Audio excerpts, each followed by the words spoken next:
Yo, yo! We got this 1,200 square foot Oregon home that vanished from its foundation. A 1,200 square foot Oregon home disappeared from its foundation, and no one has any idea where it is. Now, this equals 3, which is Saturn on your Kabbalistic tree of life, makes it very suspect just from that alone, but we'll leave that alone for today and just talk about this house disappearing. Now, I'm very interested in this story because it just makes me think of weird things happening to our reality, us getting tuned into different dimensions, or just, I don't know, man. I have no idea how this is working out. But all I know is that there is no logical explanation for this now, why an entire home disappeared. Don't you think that's a little weird? And this makes me think of I did this video a few months back about the Bernstein bears and the Bernstain bears. And there are very many people who, like myself, clearly remember that cartoon, those books. I remember the books. I never watched the cartoon. It was spelled like this. Stein. Grammar, spelling was my thing growing up. I participated. I did spelling bees. I did the whole thing. Won some awards, all that stuff. So spelling and grammar is very important to me whenever I was growing up. And I used to call them the Bernstein bears. And as I grew up and I looked at the name more and more, I thought, well, maybe I've been pronouncing it wrong all these years. Maybe it's actually Bernstein. So this guy, and thanks to the person that sent me this video, I'll put it below, great video, goes a little bit more into this. And what he went to this website, 80s Cartoons, right? And in their archives, he shows, this is right here, he's in their archives, as of February 2000, and then again, April 2001, in their archive, it's spelled as you see. Now, he clicks forward and goes to August 2001, and look what happened. The name changed to Burn and clearly Stain Bears.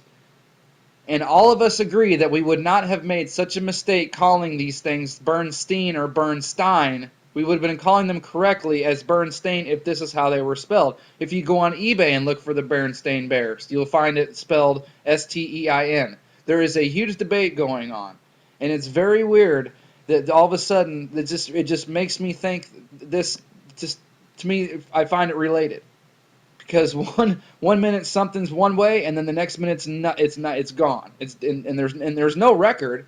If you look this stuff up, there's no real record, like authentic official record of this story or these books being called Brenstein, like we all remember. And what's funny about this is when I did this video, not this one, but the other one that I made concerning this. There were a whole lot of people who left comments saying this stuff had happened to them. That they'd be walking down a road or it's been the same place it's been their entire childhood, a house or something to that nature. And then one day they go down the same route they've been going down for years and years, and then that whole place is just gone. It's just very weird. So I find it odd that April of 2000, it's Burn, Stein. April of 2001, Stein. Then the guy clicks on the next slide, August 2001, Stain. So it almost makes you wonder if 9/11 wasn't some ritual, which is an older story being retold again, but if it wasn't symbolizing being tuned into a different reality or something. It's just very bizarre. Because one of my favorite theories by Dreams Within Dreams, I will put a link below to her channel. She's one of the best researchers on here as far as I'm concerned. One of her theories is that the World Trade Center could have been a big tuning fork.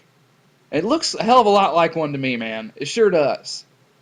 So it's weird that right before 9/11 they're called something. After 9/11 they're called something completely different. So it almost makes you wonder, whenever they hit and took this thing down, that it wasn't representing being tuned into something else. Because that's what the Liberty Bell, it's all about the cracking of the tone and the bust. Because apparently before speech it was language, or before there was language and speech, and the time before this there was music and symbols.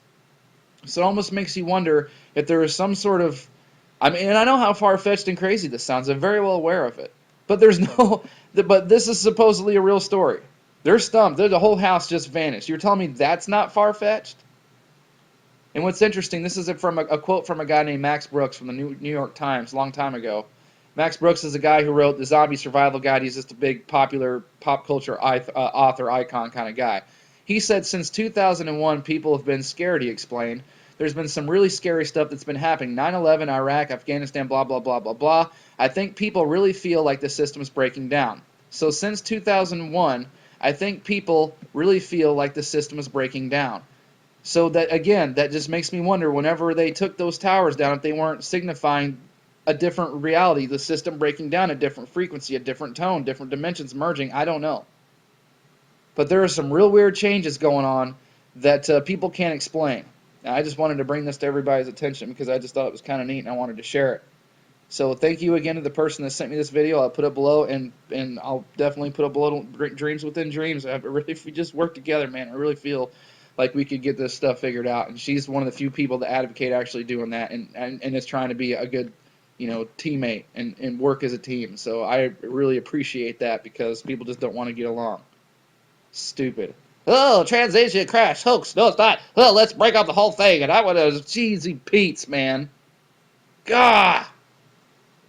Thanks, subs. Just let's keep going.